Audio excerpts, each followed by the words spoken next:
vais aller vite. Une question, Ouais. ou 2-3 questions sur ton quotidien. Notamment, on parlait d'organisation tout à l'heure, par exemple. Ouais. En tant que youtubeur, et juste avant, je vais quand même lancer, puisqu'on a un jingle quand même. Ah. Je vais le lancer sur la deuxième partie qui est du talk pur. Donc, on va parler, on va talker. L'occasion pour moi juste de popper, parce qu'évidemment, sur le stream, ça a aussi, on a des messages. On nous a dit live stream, trop de viewers, streamboo. streamboo.com, j'adore. Neostack, je suis plutôt d'accord avec Adam. La distinction artiste et artisan est importante. On en reparlera, cher Neostack. On va pas Je suis en campagne. Je vois ça. Les municipales aussi. Ouais, non, mais. Bon, parfait. On était donc sur cette partie talk. Et en fait, ma première question, c'était sur ton organisation, cher Adam. Comment ça se passe? Je suis une petite souris. Je suis dans le quotidien d'Adam. Ouais. Est-ce que tu as une routine particulière? Déjà, ne serait-ce qu'on a dit que non seulement tu fais des vidéos sur YouTube, aussi tu fais des... du coup, tu interviens comme conseiller de crise. Ouais. Aussi, du coup, conseiller de com au quotidien. Ouais. En CDI. Donc, du coup, j'imagine que ça te prend toutes tes journées en semaine. Du coup, c'est que le soir sur lequel tu avances. Ouais, et le week-end. Mais si tu veux qu'on parle d'organisation, attends, je pense qu'on va pas bien voir, mais c'est tant mieux. En fait, voilà. Mais c'est tant mieux si on voit pas forcément tout ce que je fais dans ma live. Ok, donc tout est Google Agendaisé. Là, c'est Apple, je crois. Ouais, exactement, c'est Apple, mais là, on peut remonter à n'importe Magnifique. quoi. Et alors, le stream, il est de quelle couleur sur l'agenda? Le stream, c'est dans quelle catégorie? Il est truc chiant à faire. Non, il est dans les trucs rouges parce que c'est les trucs en lien plus ou moins avec mon activité YouTube. Ok. Ça marche. C'est quand je suis à Dambros. Quand je suis à Dambros, c'est en rouge. Bon voilà, on a invité à Dambros. Je savais, en fait, sur Facette, il fallait dire là, tu n'as que à Dambros. Je voulais savoir qui on avait. Donc c'est à Dambros, c'est vrai. C'est à Dambros. Bon, magnifique, ça roule. Bon, comme ça, on a fait une réponse courte là-dessus. Question aussi sur ta DA, parce qu'elle est particulière, elle est très intéressante. On va pouvoir peut-être voir quelques images. Ne serait-ce qu'il y a une vidéo où tu fais, où tu commences, où tu parles de YouTube. Je vais essayer de reprendre, parce qu'il y a plein de vidéos où tu parles de YouTube. Le titre exact, je crois que Thibaut l'a en tête. Cette vidéo qu'on va pouvoir voir, je vais essayer de retrouver le titre, je dois l'avoir quelque part. Bon, Thibaut là, qui va nous permettre de capter, puisque tu parles justement du quotidien du youtubeur et tu commences d'ailleurs avec une musique, je me demande si c'est pas Orelsan. Ok. Non, c'est pas Orelsan. Non. Bref, on verra cette vidéo dans un instant. Ah si. Ah, pourquoi le YouTube est du... Ok. Pose problème, et j'ai adoré ton intro là-dessus. J'ai un métier un petit peu particulier, un métier qui n'existait pas il y a quelques années. Je suis auteur, comédien, réalisateur, monteur, producteur de vidéos sur internet. Ouais, t'es youtubeur quoi. C'est ça, voilà, je suis youtubeur. Je crois que je vais finir youtubeur, la vie ça compte pour du beurre. Je crois que je vais finir youtubeur, comme Mélenchon. En fait, j'ai transformé ma passion en quelque chose que je peux monétiser pour pouvoir vivre et faire que ça. Et c'est ça la vraie richesse. En tout cas, moi, c'est ce que mes parents ils m'ont toujours souhaité.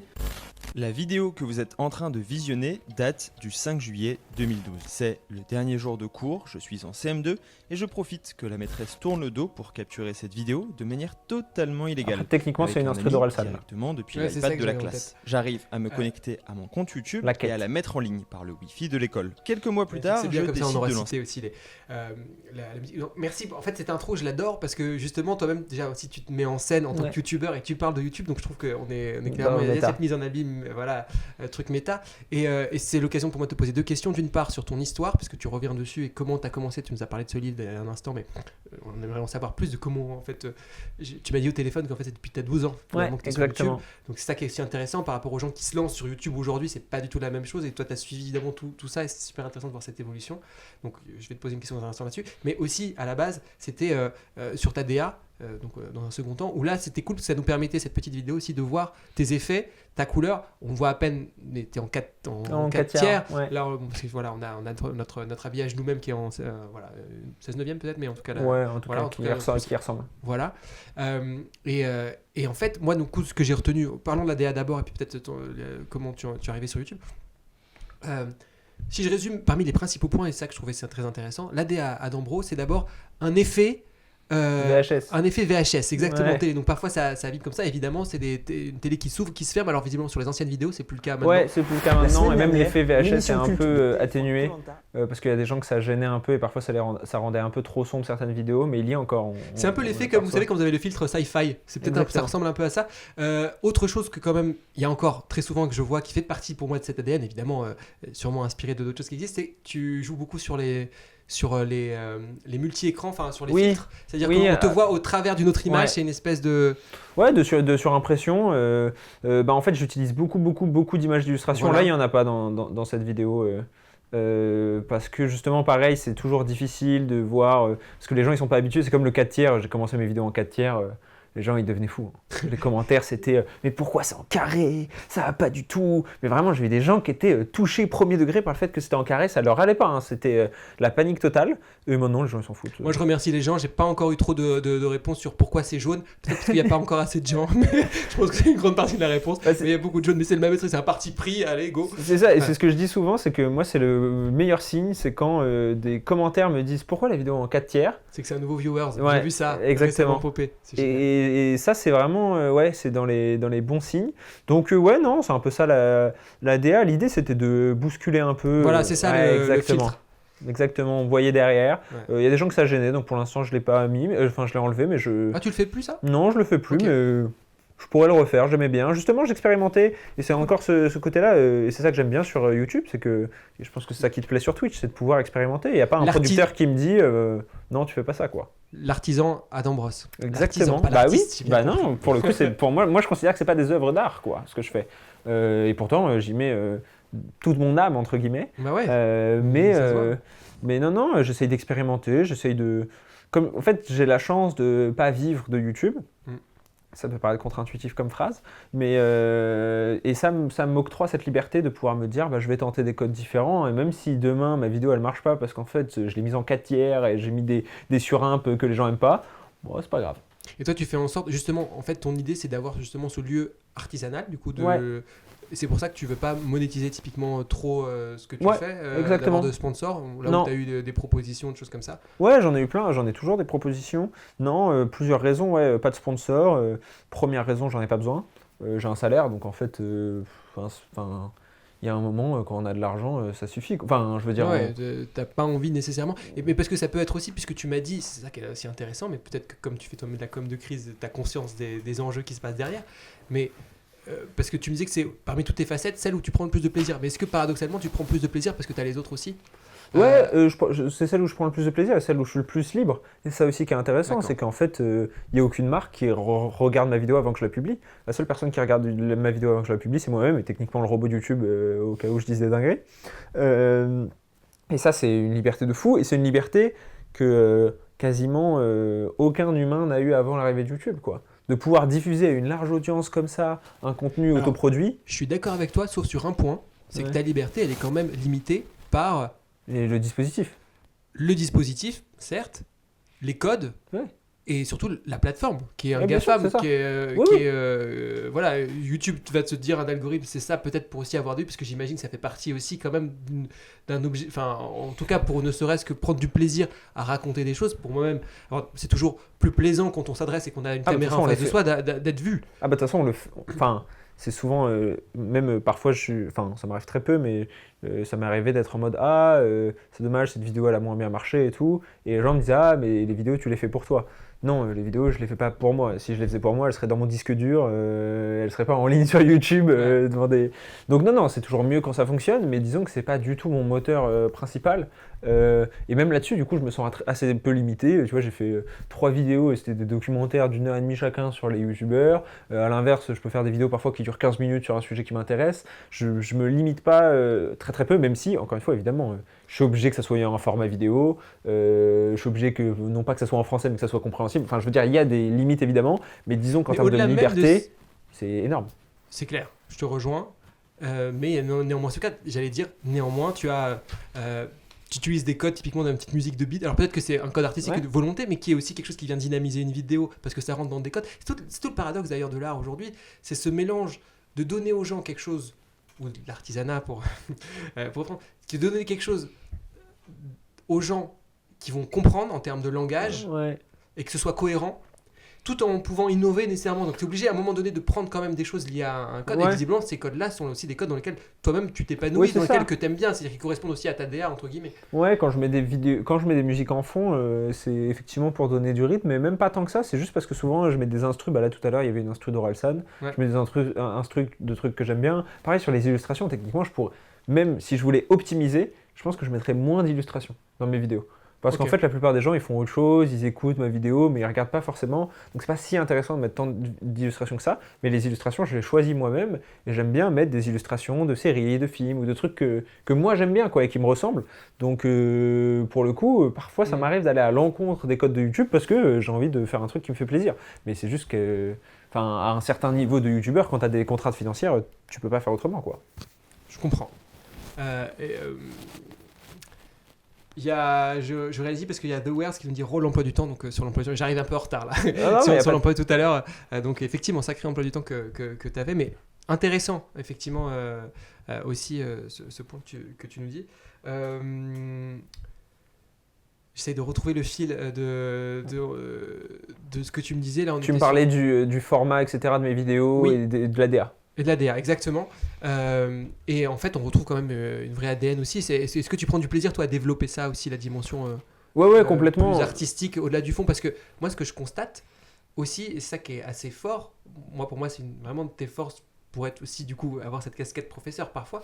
En fait, c'est que c'est pas tant dans le retour que je fais dans ce point de vue-là, quand je dis professeur, c'est parce que pour parfois lire des copies, même d'essais, par exemple, de sociologie, chacune de tes vidéos quasiment pourrait être une réponse à une copie de socio quasiment, et elle est structurée, c'est-à-dire vous avez votre introduction, vous avez les parties, vous avez la conclusion, de la même manière, et ce que je trouve génial, c'est que tu hypises par ta manière en utilisant justement des codes très modernes, en trouvant en fait un hook, ce qu'on appelle historiquement une accroche, mais sauf qu'en fait, tout est, on retrouve ces mêmes codes, mais donc en fait, sachez que quand vous regardez ces vidéos-là, vous regardez une forme d'essai qui aurait pu être un essai quasiment. J'ai un scoop pour toi.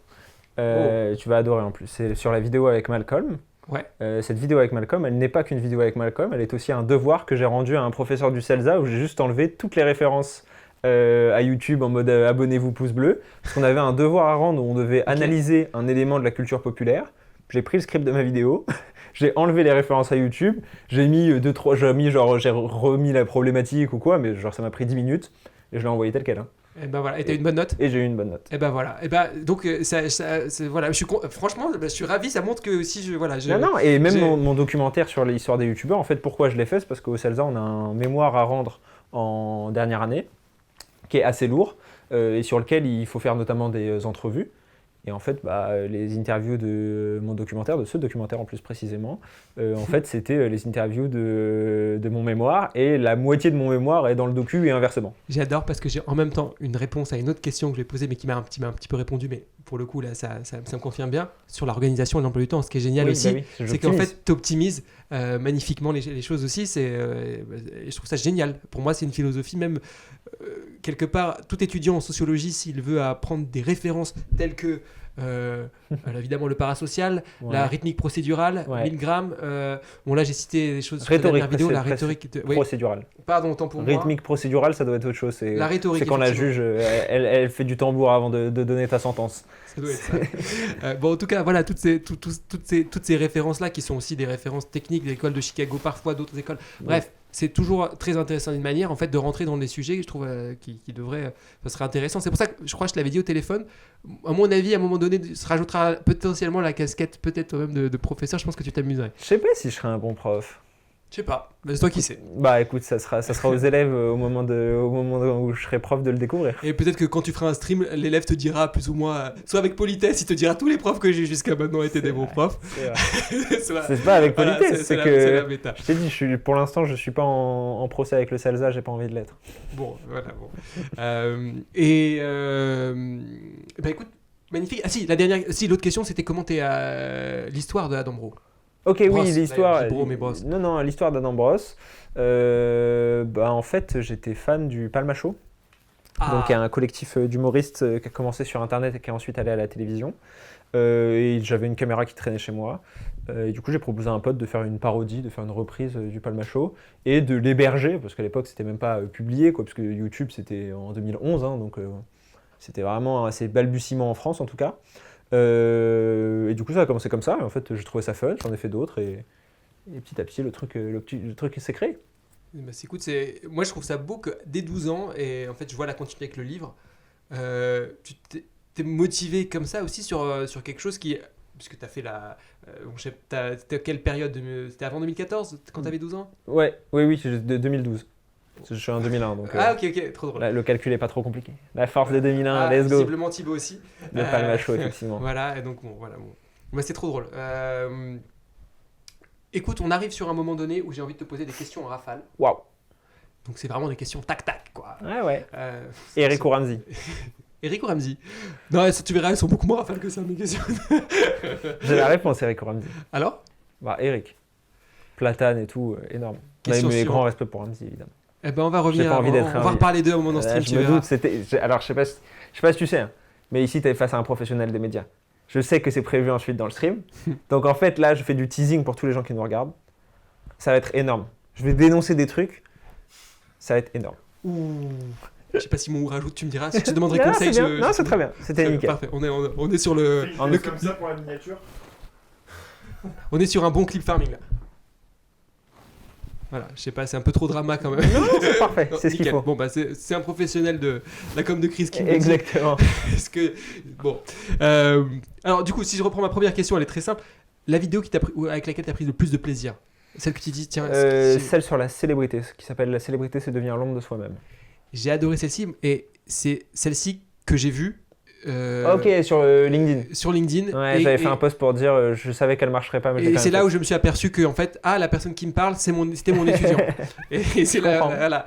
Et j'ai adoré. Ce qui est marrant parce qu'en plus c'est une vidéo sur le persona et la différence entre qui on est en tant que personnalité publique et qui on est dans la vraie vie. Donc c'est marrant que tu te sois rendu compte que tu m'avais connu en tant qu'Adam Bensoussan en voyant Adam Brosse. Exactement. Et moi c'était drôle aussi parce que tu parles à un moment donné, je sais plus si c'est dans cette vidéo-là, du reverse du lien parasocial. Donc le lien parasocial, c'est-à-dire qu'en général, les gens, ils ont un lien avec toi, alors que si toi tu es une célébrité et que toi du coup tu connais pas les gens, si je résume, les gens vont avoir un rapport avec toi. Qui est asymétrique. Qui est asymétrique. Et tu disais que souvent on analyse cette partie-là du point de vue de la personne du créateur, et plus rarement, on analyse souvent la vision de en général, souvent on se dit ah oui. Moi j'ai une relation, exactement. Public, voilà. Mais justement, c'est une question que j'allais te poser en fin de stream, c'est toi comment je la pose maintenant, ton lien aussi avec, dans ce sens-là, comment est-ce que c'est simple pour toi d'être reconnu? Est-ce que tu es souvent reconnu? Non. Pas tant que ça. Et quand c'est le cas, c'est quoi ton... C'est toujours un peu étrange. C'est étrange. En fait, quand tu croises quelqu'un dans la rue, ou c'est rarement dans la rue, je pense que, bon déjà, dans la rue, souvent je me balade avec un casque qui est exactement celui-là, anti-bruit, donc je pense que les gens, en plus vu que je parle des relations parasociales dans les vidéos, les gens osent pas trop venir me déranger, ce que je peux comprendre. Mais moi, ça me dérange pas du tout. Mais ce que je veux dire par là, c'est que parfois, donc, je croise des gens effectivement qui me connaissent ou me reconnaissent, et à ce moment-là, il se passe quelque chose de très étrange, c'est qu'effectivement, la personne me connaît, moi, je la connais pas, et je sais pas si je la connais pas parce que je la reconnais pas, parce que c'est quelqu'un que j'ai vu genre il y a 4-5 ans et que je lui dois de l'argent, ou si c'est juste un abonné. Et donc, il y a un peu un truc de genre, je vois dans le regard de la personne de « Ah, mais… » Ça m'est arrivé avec un collègue il y a 2 semaines, on était à la cantine. Bon, je parlais avec un autre collègue qui à un moment me dit « Ah, et toi, tu bosses sur une vidéo et tout ?» Je dis « Ah oui, je suis là-dessus. » Et le troisième collègue qui est avec nous à la table me regarde et fait « Ah, mais t'es Adam Brosse !» Ça faisait 2 semaines que je travaillais avec lui. Ah oui, donc ça arrive après. Ouais, c'est ça. J'étais à côté de lui au bureau et tout, il avait pas fait gaffe. Mais c'est pour dire que oui, ça fait toujours un peu étrange. Après, j'en suis à un stade où en fait… 95% de ma vie, je suis Adam Bensoussan, je vis normalement, je vais faire mes courses normalement, toute ma vie est absolument normale et donc je ressens pas trop ce truc. Bon. Question suivante, le commentaire qui t'a le plus surpris? Le commentaire qui m'a le plus surpris, je pense que ça doit être un commentaire quand j'ai dû parler soit d'une personnalité publique, soit d'un créateur de contenu. Techniquement, c'était pas un commentaire, mais le message qui a suivi une vidéo, c'est le réalisateur d'Eric et Ramsey qui m'envoie un message pour me proposer de participer à leur vidéo après que j'en ai parlé. Je refais un teasing pour tout à l'heure. On y revient justement, je vais dire waouh, trop bien. La question qui me vient ensuite, c'est est-ce que tu as une anecdote drôle d'un truc qui t'est arrivé en tournage dans tes interviews, ou alors que tu as fait justement pour ce fameux documentaire, ou un truc qui même toi-même t'est arrivé dans le truc? T'as un truc qui vient comme ça? Ouais, j'ai un truc. Attends, je crois que. Ouais, on est. Ouais. C'est normal. Ok, c'est juste, bon, c'est juste le son. C'est juste le retour. On s'entend Ok, bien. c'est juste le retour. Nickel. Non, là, c'est l'anecdote que je raconte pas souvent, mais que je raconte parfois, c'est comment j'ai réussi à percer. Parce que donc, j'ai commencé les vidéos à 12 ans, mais à 12 ans, j'avais pas 200 000 abonnés. J'en avais 20. Et pendant 7 ans, je pense, je suis resté, non, un peu moins du coup, 5-6 ans, je faisais 100 vues, 50 vues, 150 vues, etc. Et en fait, ce qui s'est passé, c'est qu'il y avait un truc qui s'appelait la Video City, qui était un salon qui réunissait les plus grosses stars de YouTube. Ouais, je vois un connaisseur là-bas. Par là, Thibaut. Et j'y étais allé en tant que mec lambda pour aller voir un peu les créateurs de contenu, ça m'intéressait déjà à l'époque et tout. Et sur place, je croise une de mes, à l'époque je devais en avoir 600 quoi, une de mes 600 abonnés, qui vient me voir et qui me fait ah non, je kiffe tes vidéos, machin truc et tout. J'ai gagné, parce qu'à l'époque il y avait tellement de monde qu'il fallait gagner des dédicaces. J'ai gagné une dédicace avec un créateur de contenu qui s'appelle Doc7, qui parle de vulgarisation. Ok. Et qui à l'époque mettait en avant au début de chaque vidéo un créateur de contenu. Ça s'appelait Salut Internet. Ok. Et il m'a dit va le voir, pitch-lui ta chaîne. Bon, je me dis ok, vas-y, j'y vais. Parce qu'elle avait un train à prendre, elle ne pouvait pas y aller à la dédicace. Donc elle me le donne. Je vais voir Doc7, je lui dis ah d'ailleurs j'ai une chaîne YouTube et tout. Il me dit le fameux envoie-moi un mail. J'envoie un mail et bon, je suis là en mode ok, c'est terminé, c'est fini. Et 3 semaines plus tard, en fait, sans le savoir, enfin je découvre en voyant la vidéo qui sort, j'apparais au début d'une vidéo de Doc7 et je passe de 1000 à 10 000 abonnés. Magnifique. Et c'est ça qui m'a donné de la visibilité. Et ensuite, j'ai grandi naturellement après ça. Mais c'est vraiment ça le point de départ qui m'a rendu visible, quoi. Bon, Adam, tu es mon Doc7. C'est vrai. Après cette vidéo-là, là, jusqu'à maintenant, on est sur une moyenne de 5 viewers par stream. On sera à peu près. On va Exactement. C'est vrai, c'est lui, Doc7. Donc voilà, et donc c'est une anecdote marrante parce que c'est vraiment, j'ai croisé au hasard une abonnée et sans ça, je ne sais même pas où en serait ma chaîne YouTube. Bah, merci pour cette belle anecdote je suis ravi de cette question rafale. La suivante est... Oui, c'est vrai que c'était pas très rafale. Mais non, mais ça me va. C'est l'idée. Si c'est inspirant, c'est cool. Un élément coulisses de cette rencontre avec Eric et Ramzy. Quelque chose que... voilà, déjà que tu as fait une vidéo coulisses, ouais. on va y revenir, mais un élément coulisses que tu dis pas dans ta vidéo. Est-ce que tu as quelque chose qui te viendrait, ou même si tu le dis dans la vidéo, c'est pas grave. Non, j'en ai quelques-uns. Le premier, c'est que j'étais le premier à passer de notre phase parce que donc c'était le concept des imposteurs. Alors on va peut-être rappeler rapidement, ouais. pour comme ça, on sait jamais si on va pas Exactement. perdre des viewers. En gros, cette vidéo, c'est qu'à un moment donné, il y a donc Eric et Ramzy, que vous connaissez sûrement, des humoristes français qui ont récemment se sont mis sur YouTube. Ils ont commencé en popant dans des vidéos d'autres.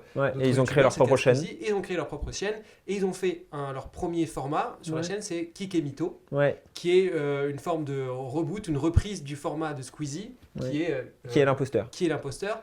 Et donc ils ont fait cette première vidéo où ils ont fait beaucoup de teasing parce que l'idée c'est d'aller encore plus loin sur les typologies d'imposteurs. En gros, l'idée c'est de deviner. Un peu hardcore. Voilà, une version hardcore pour, en gros, c'est une émission c'est un format de guessing où il faut deviner qui est l'imposteur. Et la vidéo n'était pas très réussie à mon goût et au goût de beaucoup de gens. Et du coup, j'avais fait une vidéo pour analyser pourquoi, selon moi, c'était pas réussi.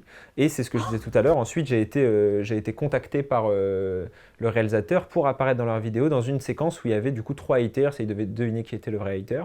Et donc, c'est par 3 en fait. À chaque fois, on est 3 et ils doivent deviner qui est le vrai. Et en fait, la casquette de haters. Exactement. Et après, juste comme ça, avant que tu m'expliques l'anecdote, et après donc tu as fait t'as popé dans cette vidéo, t'as participé, merci.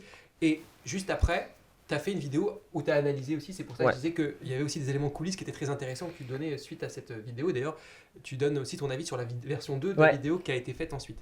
Donc le premier truc, c'est que donc on était 3 et qu'en fait... on nous a fait rentrer, enfin je veux dire, j'ai pas rencontré Eric et Ramzy, j'ai même pas rencontré le réal avant d'entrer dans la pièce. On m'a c'est vraiment, il y a une porte qui s'est ouverte devant moi, on m'a dit entre, je savais même pas que ça filmait, on m'avait installé un micro, mais je savais pas que ça filmait, je savais pas si ça commençait, je savais pas ce que je devais dire. Et du coup, on me voit arriver et genre je suis un peu en mode qu'est-ce qui se passe? Et parce que t'avais pas encore ton sac. Ouais, c'est ça. T'as enlevé quand même non, et donc c'est pour ça que j'avais l'air un peu perdu. L'autre. T'avais pas l'air perdu, hein. Non, mais l'autre truc coulisse, c'est que c'est un exercice extrêmement difficile, très dur, parce que donc j'étais venu présenter un espèce de petit exposé qui expliquait pourquoi la première vidéo était ratée, sauf qu'évidemment, et c'est le jeu, Eric et Ramsey avec en plus Mister V m'interrompait tout le temps, donc il fallait garder le fil narratif, il fallait garder le fil de ce que je racontais, il fallait que ça soit pertinent, mais il fallait pas non plus que je sois trop chiant, parce que c'est quand même une vidéo de divertissement. Donc non, c'était vraiment un exercice très difficile, mais sinon en termes de coulisses, c'est vrai que j'ai pas grand chose à dire de plus, à part qu'ils étaient très très cool. Hein. Et ils ont l'air. Et par ailleurs, moi ce que j'ai adoré dans cette vidéo, c'est de voir justement leur ton, où ils sont à la fois, je pense que c'est aussi pour ça que tu as posé dans la vidéo, c'est que ton analyse, ils en ont pris conscience parce qu'elle était pertinente, argumentée. Ah, ils étaient d'accord. Hein. Et c'était ça de voir aussi ce cadre-là. Du coup, ils ont joué eux-mêmes sur la vidéo, ce côté-là où ils t'ont viré justement de la salle à un moment donné. Ouais. Et c'est vrai que l'anecdote, pardon, au moment où ils me virent de la salle, je comprends, je sais pas ce qui se passe. Hein. Ah oui. Ah, c'est pas tu sais pas si tu dois rentrer ou pas. Non, en fait, et je pouvais pas rentrer. En fait, c'était tourné au MK2 à Nation. Ok. Il est dans une petite salle, et donc à un moment, Ramsey fait le truc de je te mets dehors et tout. Donc moi, je le suis, je joue le jeu, quoi. Et je me retrouve vraiment derrière la porte. Il faisait froid parce que ça a été tourné en décembre. C'est magique. Et tu sais, j'avais pas de casque avec un retour son, j'avais pas de réal et tout. 1 minute, 2 minutes, 3 minutes. Et il y a vraiment un moment. Il y avait personne de la prod. Il y avait personne de la prod. J'étais tout seul dans une cour. Et j'étais en mode, je sais pas si je toque, je sais pas si je rentre, je sais pas si je rentre chez moi, j'ai même pas mes affaires et tout. Et c'est genre au bout vraiment de... Encore une fois, dans la vidéo, c'est très très court. Dans la réalité, ça a duré 5 bonnes minutes minimum. Ouais. Et 5 minutes tout seul face à une porte dehors, c'est long. Hein.